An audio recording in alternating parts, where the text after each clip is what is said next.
share my screen. Right, there are some errors showing up for people, but let me share my screen.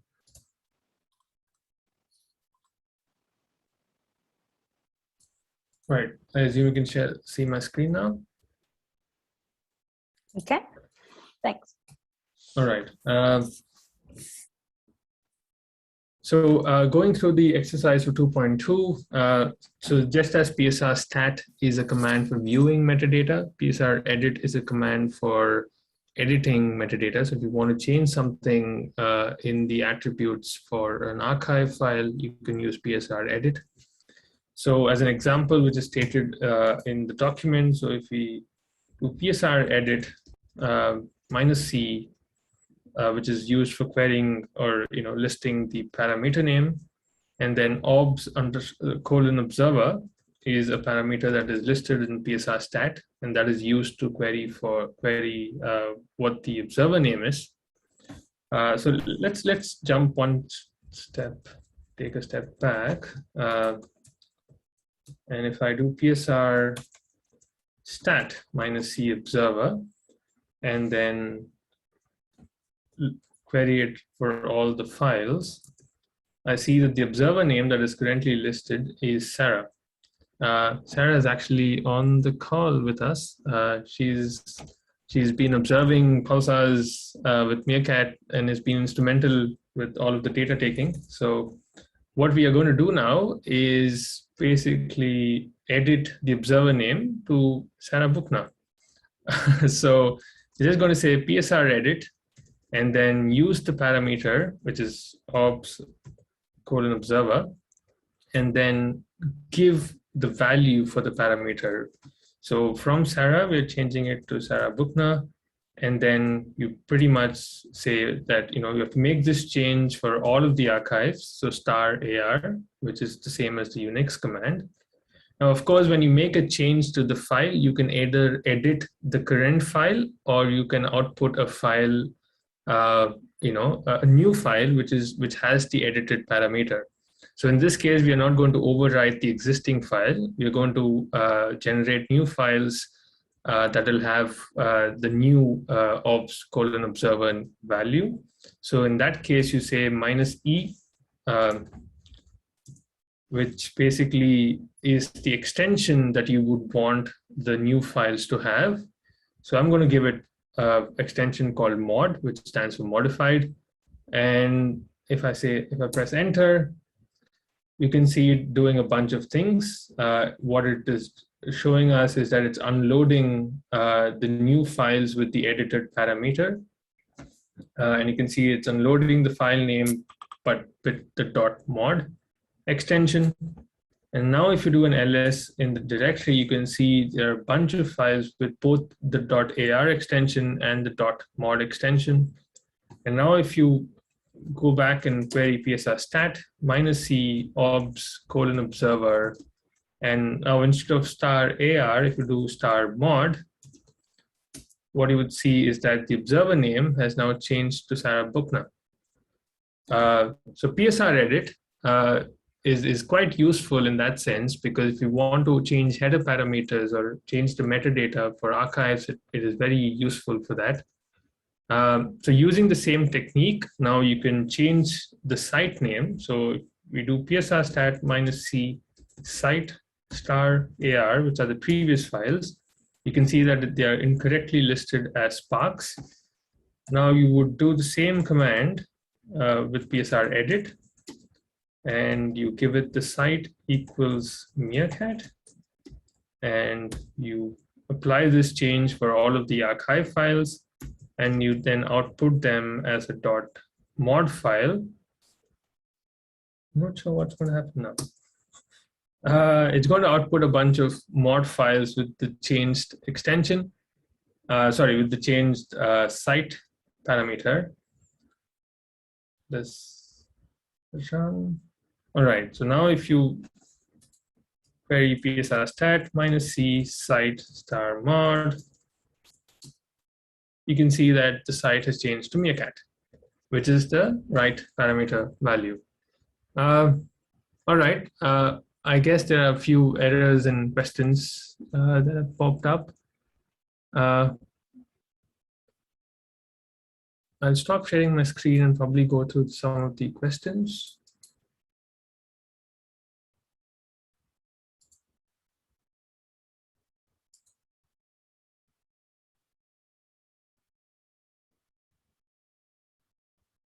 There was this one error which says couldn't create the file name, and Renee has given them the answer. Maybe that might work. Are there any other questions that you had when running through this section?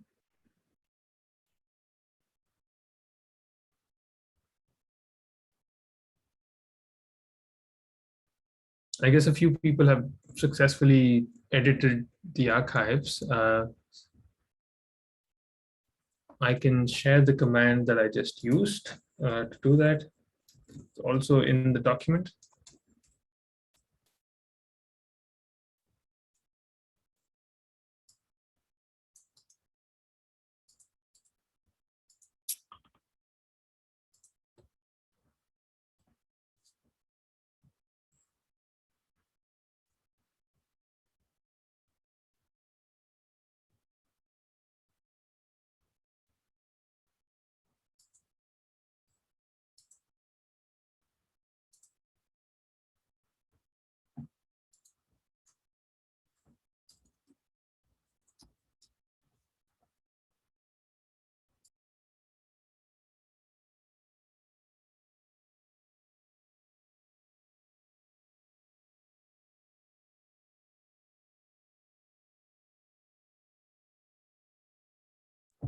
I have put the command to change the site name in the archive files on the Slack channel.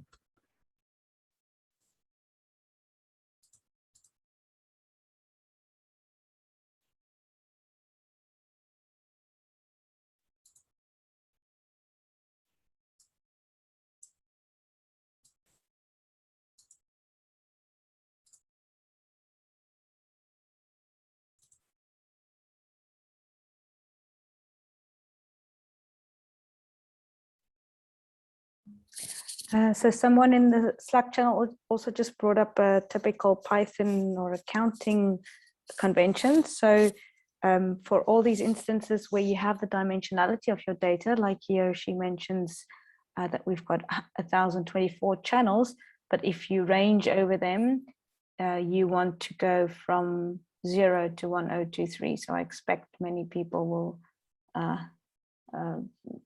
could possibly trip up here. Just remember that we're counting from 0.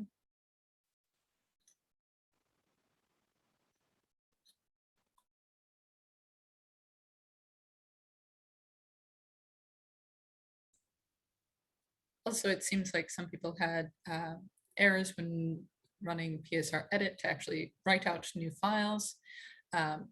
If you are having that error and your data are currently contained in the shared folder, just try CDing back to your home directory or into the share folder and moving the entire exercises directory out of the shared folder onto just your home directory, for example. I have an example of that in the Slack channel, which I can pin somewhere. If that still doesn't work, let us know what you're actually seeing and we'll try to help.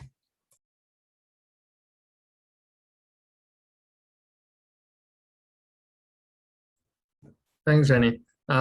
We can, so if everyone has gotten through the section 2.2, what we could do now is jump to section 4, which basically allows you to plot the data and look at it from different dimensions. But before going to section 4, there's one quick cheat code you might need to know, because that's kind of explained in sections 2.3 and section 3. I could quickly go through that now, and then I can, we can spend like another 15 minutes with the students to figure out how to plot commands in section 4, and then we can go through the answers then. So I'll share my screen, Marissa, for now, and then get through some of these cheats. That sounds like a file neat protection. idea. Yeah, right. Sure. All right. So in section 4, the first command is what I want to discuss. It's a command called Psr Plot, which is used to plot archive files. You can, so if you see my terminal, so Psr Plot, like any other Psr stat command, if you do a -h, it gives you a bunch of help commands that that allows you to use it properly. So there's this thing called -j, which says execute pulsar shell pre-processing commands. That's a very important thing to learn while manipulating pulsar data. And so let's look at an example here. So psr stat -c, we're going back to the same querying for dimensions. So npol n sub in. So this command, whoa. Okay, there's some problem with my keyboard. All right, so psr stat -c nchan n subint npol, and then let me start. Okay. All right. So this we have seen before. So let me take this file. So we know that it has 1024 frequency channels. So one way you can actually average in any of these dimensions, whether it be in the polarization or in the frequency channel, is by using pre-processing commands. And that allows you to kind of play around with the dimensionality of your archives. So psr plot, psr, let's try psr plot, and -j, which is for your pre-processing command, and then you say fs scrunch, which stands for frequency scrunching. So what you're trying to do here is that you're trying to scrunch the number of frequency channels down to 1. So you're completely averaging your data in the frequency dimension, and then no, let's not do psr plot. Let's say psr stat -j. Will this work? Fs f -c. Let me quickly see if this works. If it does, then I can explain it to you.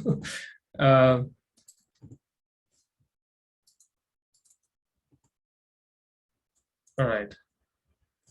Awesome. So you can see that what I've done here is basically use the pre-processing command called capital F, which is a short form for frequency scrunching. So it's psr stat -j capital F, and then I'm querying for the number of channels in the file. Right now, if I don't do a small j and capital F, the number of frequency channels is 1024. But when I run the pre-processing command for frequency scrunching, it averages across all the frequency channels. And now you can see that the number of frequency channels is 1. Right? So this is basically a way of manipulating your dimensions. Now, of course, it's a bit more involved than just running a simple command like this. And so all of the details are kind of listed out in the previous sections. But for now, I think it's good to remember that the -j is used to play around with the dimensionality of the data. And then keeping that in mind, we can go about doing section 4 to actually visualize the data set. So I'll probably take a pause here, allow you to think on it a bit, and then go through section 4 and see if you can, plot the archives and look at it using the various psr plot commands. And then we'll get back in like 15 minutes or like 10-15 minutes to see where people are at.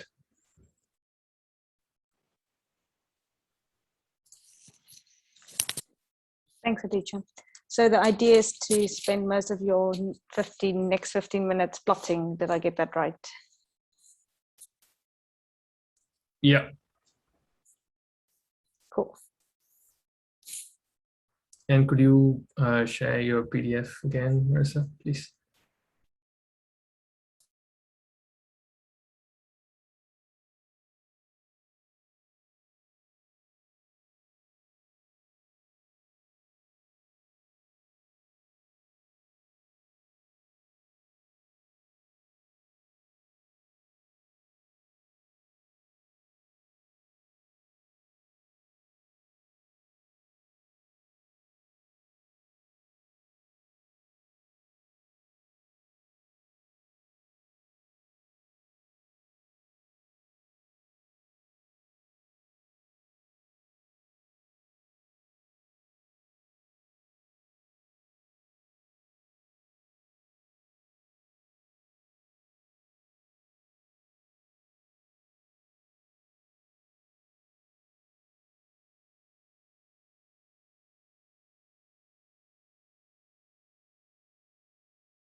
Right.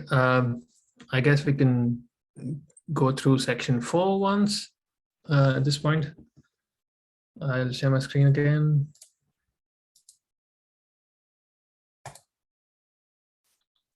Right. So again, in the part 1 directory, what we're going through now is the psr plot command usage. So as I mentioned briefly earlier, so when you run psr plot and use the -j command, you can use that to average across dimensions. So currently we know that these archives have 4 polarization. So the end pole is 4. And so we would want to first average in polarization. So you just do something called -j and p, which is average in polarization.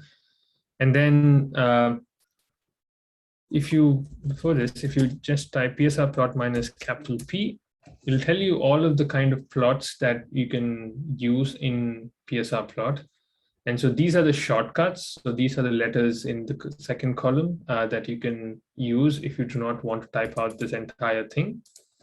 So using this as a reference, so you can now type psr plot minus j small p and then -p, which is for plotting, which is for specifying the plot. And so now we would want to plot a phase versus frequency plot. And so for that, it is this one. So you can just type in frec, so -p frec, and then pass it an archive file. So I'm just going to randomly choose an archive file and give that to it. And now if you press enter, there's this request where you can specify a window. So this is a window for the PG plot. So when you type 1/xs here, you should see something like this pop up. So can I get a thumbs up on as to how many people have been able to plot this? All right. Yeah, I see a couple coming in. 4, 5, 6, 7, 8, 9. 14, 10, 11. Yeah. All right, that's awesome. All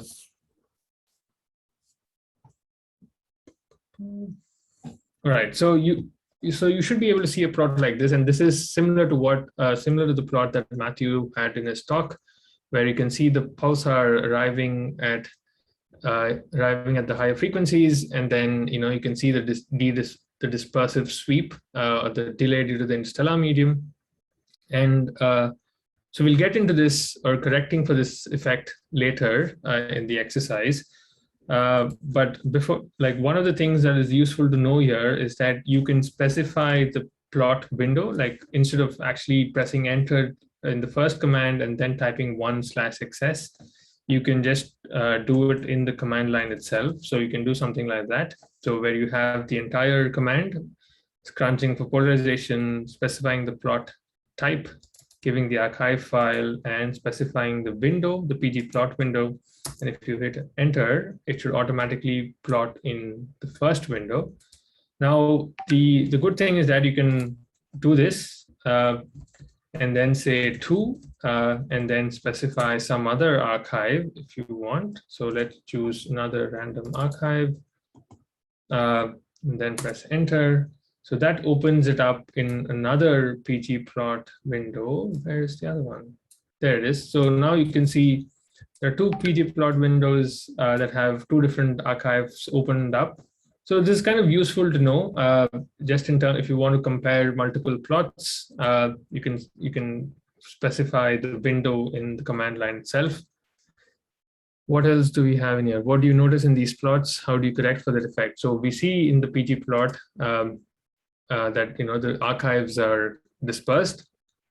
So a way to correct for this, so if you this is actually discussed in the previous sections. So PSR SH, so this is discussed in section 3, but I'm just going to quickly introduce to this. So this is the shell processing command line option that allows you to manipulate the dimensionality of archives.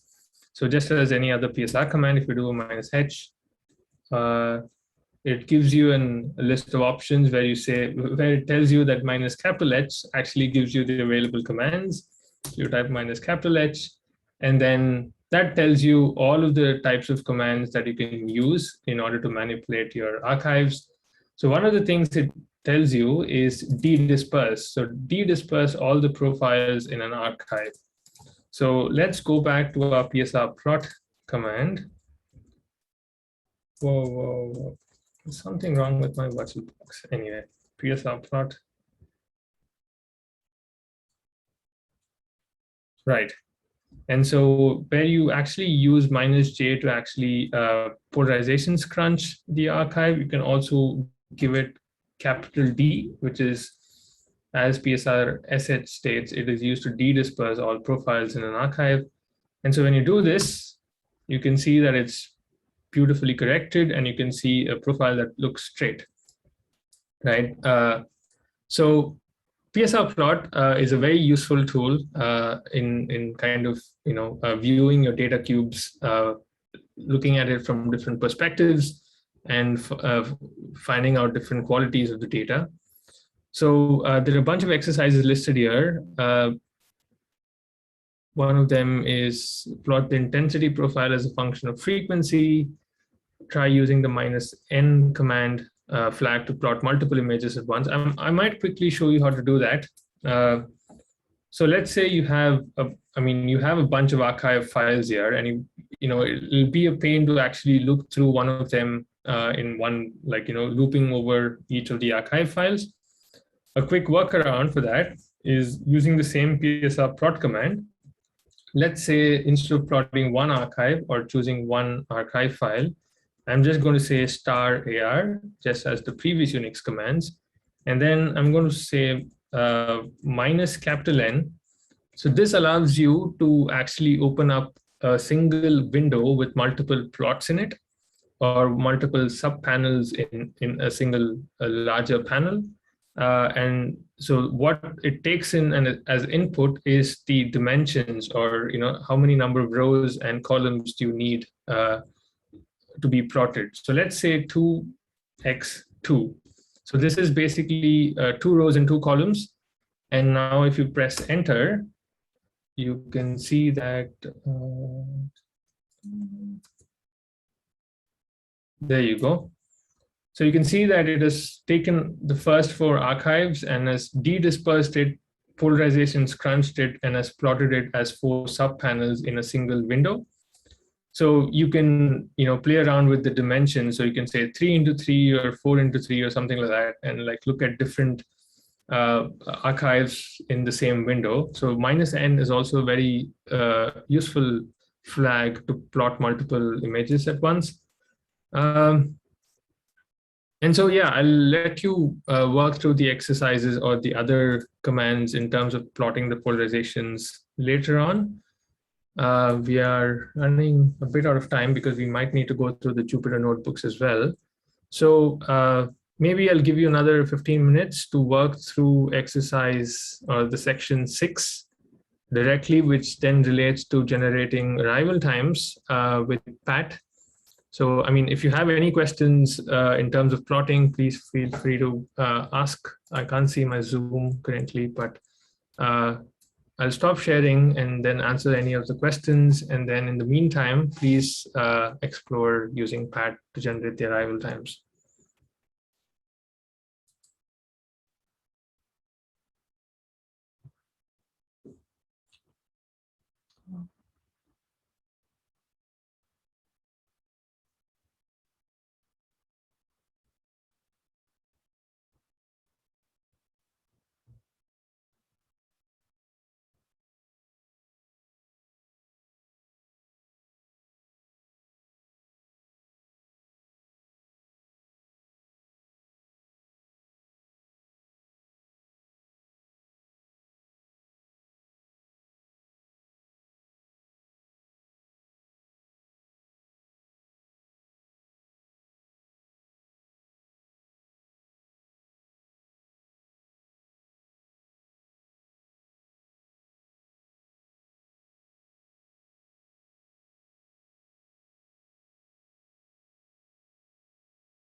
All right. So I think one thing that we could probably do now, because we're running all sort of time, is that we can get back to Pat in terms of generating arrival times tomorrow after Ryan's lecture, because that's going to be more relevant in terms of pulsar timing.